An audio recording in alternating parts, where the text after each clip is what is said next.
ሰላም ይህ ለኼም ነው። ቀጣይ የህክምና ክፍል እናያለን።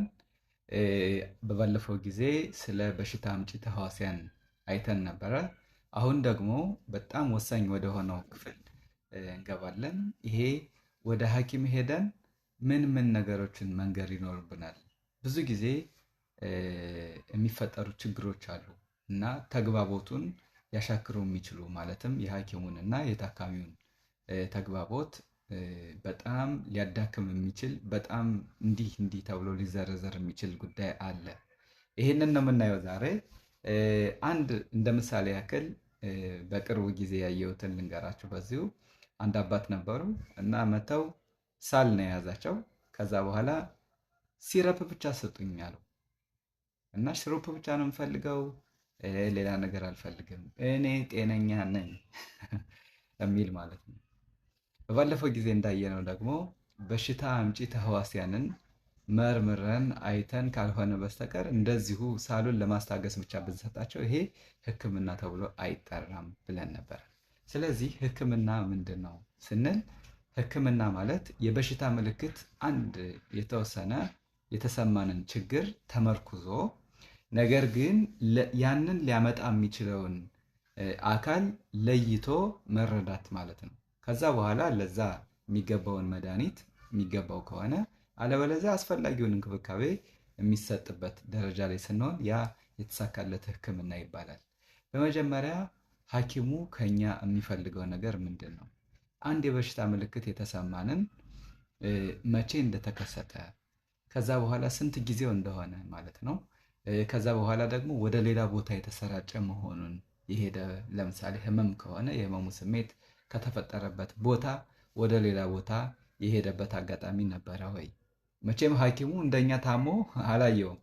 ስለዚህ ሐኪም ገና እንዳየን ያመመንን በሽታ ይሄ ነው ብሎ የሚናገር አካል አይደለም፣ ነቢይም አይደለም፣ ወይም በሌላ እንትኖች የተሰማራ አይደለም። ሐኪም ከነገርነው ተነስቶ በእጆቹ ደግሞ ምርመራ አድርጎ ከዛ በኋላ አስፈላጊ ከሆነ ብቻ ነው እንጂ የምንነግረው ታሪክ እና በምርመራ የሚያደርግልን አንድ ላይ ወደ 80 እስከ 85 ድረስ ሽፋን አለው።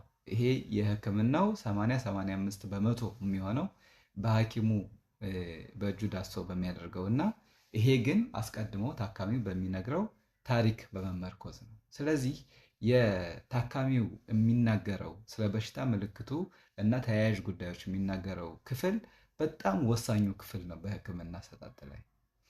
እዚህ ላይ በጣም እኛ ኢትዮጵያውያን ይጎለናል። ከቋንቋም ችግር ሊሆን ይችላል፣ እውነት ነው። እንደዚሁም ደግሞ ከትምህርት ይሄ ዘመናዊ የትምህርት ዘይቤ ጋር ውህደቱ በጣም ስለሚያንሰን ሊሆን ይችላል። በደንብ መግለጽ እና ማስረዳት ይጎለናል። ያም ሆነ ይህ በአሁኑ ጊዜ ከቋንቋው አንጻር ከሆነ ትርጉም መጠየቅ ይቻላል። በፈለጉት ቋንቋ መገልገል ይቻላል። በአማርኛ ከፈለጉ በአማርኛ ትርጉም መገልገል ይቻላል። እንደ በፊቱ የሚያሳቅቅ ራሱ አይደለም። ይሄ በስልክ ነው አገልግሎቱ የሚሰጠው። የጥሪ ማዕከል አለ። ስለዚህ በዛ አይነት መልኩ አገልግሎት ማግኘት ይቻላል። ለሐኪሙ አስቀድሞ መንገር፣ ከዛ በኋላ በሱ አይነት መልኩ እገዛ ማግኘት ይቻላል። ከዛ በተጨማሪ ግን እኛ የተሰማንን ስሜት ማስረዳቱ ላይ ግን የኛ ኃላፊነት ነው የሚሆነው። ለምሳሌ አንድ ሰው የህመም ስሜት ተሰማው፣ እዚህ ደረቴ አካባቢ ህመም ይሰማኛል ብሎ ወደ ሐኪም ቤት መጣ። ስለዚህ ሲመጣ የህመሙን አይነት መጀመሪያ ምን አይነት እንደሆነ መንገር ይገባል። ውግት አድርጎ የሚይዝ ነው ወይስ ቅዝ አድርጎ የሚይዝ ነው ወይስ ጠቅጠቅጠቅ አድርጎ የሚያልፍ ነገር ነው? ለረዥም ጊዜ የሚቆይ ነው ወይስ ለአጭር ጊዜ ሆኖ ይጠፋል እንደገና መልሶ ይመጣል? እነዚህ የሚሉትን። ከዛ በተጨማሪ ደግሞ መቼ ነበረ የጀመረው? የጀመረበትን በትክክል ምንም ወደኋላ ሳንደብቅ አስታውሰን ማስረዳት ይኖርብናል። ወደ ሌላ ቦታ ደግሞ ተዛውሮ ከሆነ ለምሳሌ እዚህ ደረቴ ላይ የወጋኝ ወደ እጄ ወደ ትከሻዬ ሊሄድ ይችላል። እንደዚህ ሲል ወደ ልብ ህመም ብሎ ሐኪሙ ከሚያስባቸው የበሽታ ዝርዝሮች ውስጥ ማለት ነው ይሄንን አጉልቶ ማሰብ ይጀምራል ማለት ነው። አለዛ ደግሞ በቦታው ላይ ሆኖ ወደ ታች ወደ እምብርቴ በኩል ነው ቢል ሌላ የበሽታ አይነት ያስባል ማለት ነው። ስለዚህ ይህንን በደንብ መግለጽ ይገባል። ከዛ በተጨማሪ ደግሞ ምን ሊያሽለው እንደሚችል ወይም ደግሞ ምን ሊያባብሰው እንደሚችል መናገር ደግሞ በጣም የሐኪሙን ሀሳብ ያቀልለታል። ለምን ሐኪሙ የበሽታ ምልክት ሲሰማ ደረቴ ላይ ለምሳሌ ውጋት ይሰማኛል ሲል በጣም ብዙ ደረት ላይ ውጋት ሊያመጡ የሚችሉ ወይም የህመም ስሜት ሊያመጡ የሚችሉ በጣም ማት በሽታዎች አሉ። ጨጓራ በሉ፣ የልብ ህክምና በሉ፣ የሳምባ በሽታዎች ይሆኑ በጣም ዘርፈ ብዙ ጀርድ የሚባል አለ። ከዚህ አንታይ ሪፍሌክሲቭ ጋር ተያያዥነት ያለው በጣም ስለዚህ የትኛውን ብሎ መናገር ይችላል? መናገር አይችልም። ከዛ በተጨማሪ ደግሞ ይህንን የበሽታ ምልክት ተያይዞ አንድ ላይ የመጣ ነገር ካለ መቅለሽለሽ ስሜት ሊሆን ይችላል፣ የራስ ምታት ሊሆን ይችላል፣ እንደዚሁ የማስታወክ ሊሆን ይችላል፣ ወይም ደግሞ ሌሎችም ሙቀት ሊሆን ይችላል። ይሄንን ተያይዘው የመጡ ካሉ ተጨማሪ መንገር ይገባል። ሳል ካለ ይሄንን ከዛ በተጨማሪ ደግሞ ይሄንን የህመም ስሜት ማለት ከአሁን በፊት ተሰምቶን ከሆነና ከአሁን በፊት ከነበረ ምን እንዳደረግና እንዴት እንዳለፍ ነው ማስረዳት ይገባል። የህክምና እርዳታም ጠይቀን ከሆነ እንደዚሁ ማስረዳት ይገባል። ስለዚህ በህመም ዙሪያ እንኳን እንደዚህ ዘርፈ ብዙ ጉዳዮችን ማየትና ሐኪሙ ሲጠይቅ ደግሞ በቅንነት መመለስ ለራሳችን ነው ጥቅሙ። ሐኪሙ እያደረገ ያለው ምንድን ነው? የትኞቹን የአካል ክፍሎች ምርመራ ማድረግ አለብኝ ነው ይሄ ጥያቄው። ታሪክ ስንጠየቅ ምንም ሳንደብቅ በግልጽ ማስረዳት ያለብን ለዛ ነው። ከዛ በኋላ ይሄንን ከነገር ነው በኋላ አስፈላጊ የሆኑ ተጨማሪ ጥያቄዎች ሊጠይቅ ይችላል። ለምሳሌ የሽንት ችግር አለ ወይ ብሎ ሊጠይቅ ይችላል። ምክንያቱም የሽንት ቱቦ ኢንፌክሽን ከዚህ ጋር ሊያያዝ ይችላል፣ ዩቲአይ የሚባለው።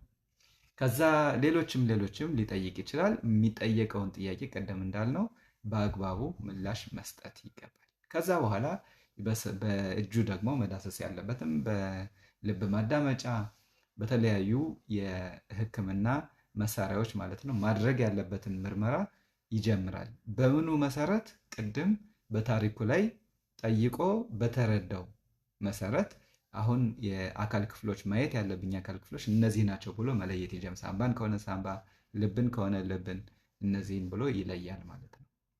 ከዛ በኋላ መጨረሻ ላይ እንግዲህ 80 እስከ 85 በመቶ የሚሆነውን የህክምና አሰጣጥ ጨረስን ማለት ነው። በታሪክ ታካሚው በወሰድ ነው እና ሐኪሙ በሰጠው ምርመራ አንድ ላይ 80 እስከ 85 እጅ። ከዚህ በኋላ ያለው ቀሪው ምናልባት ለማረጋገጥ ያክል እርግጠኛ ለመሆን ያክል አጋዥ ምርመራዎች አሉ። ለምሳሌ እንደ ራጅ ሊሆን ይችላል፣ የደም ምርመራዎች ሊሆኑ ይችላሉ፣ የተለያዩ የምስል ምርመራዎች ሊኖሩ ይችላሉ። እነዚህን ማሟያ ናቸው። የቤተ ሙከራ ላቦራቶሪ ላይ የሚሰሩ ማሟያዎች ይባላሉ። ከዛ በኋላ በእርግጠኝነት ይሄ ነው በሽታው፣ መድኃኒት ካለው መድኃኒቱ ይሄ ነው፣ መድኃኒት ከሌለው ደግሞ ማድረግ የሚገባውን ሐኪሙ መናገር ይጀምራል ማለት ነው። ስለዚህ በዚህ አይነት መልኩ ራሳችንን የተሰማንን ስሜት ለሐኪሙ በማስረዳት ከዛ በኋላ ሐኪሙ ጋር ያለንን ተግባቦት ማስተካከል ማለስለስ እንችላለን። ካለሰለስ ነው በትክክል መድኃኒታችን ይገኛል። መድኃኒት እንኳን ባይኖር ማድረግ የሚገባንን ነገር ሐኪሙ ሀምለታ ወይም ሪኮሜንዴሽን ይሰጣል፣ ያመለክተናል ማለት ነው ምን ማድረግ እንዳለብን። ስለዚህ በዚህ አይነት መልኩ ምን ይባላል በእኛ ሀገር በሽታውን ያልተናገረ መድኃኒቱ አይገኝለትም ይባላል። እና እኛ አስቀድመን በሽታውን አይደለም መናገር ያለብን። እኔ ሄጄ አሁን ላይ ልቤን ያመኛል እንደዚህ የሚባል የለም። ያ ልቤን ያልኩት ነገር ለሌላ ሊሆን ይችላል እና በትክክል የበሽታውን ምልክት እንጂ የበሽታ አይነት ለሐኪም መንገር አይገባም። መልካም ላኸን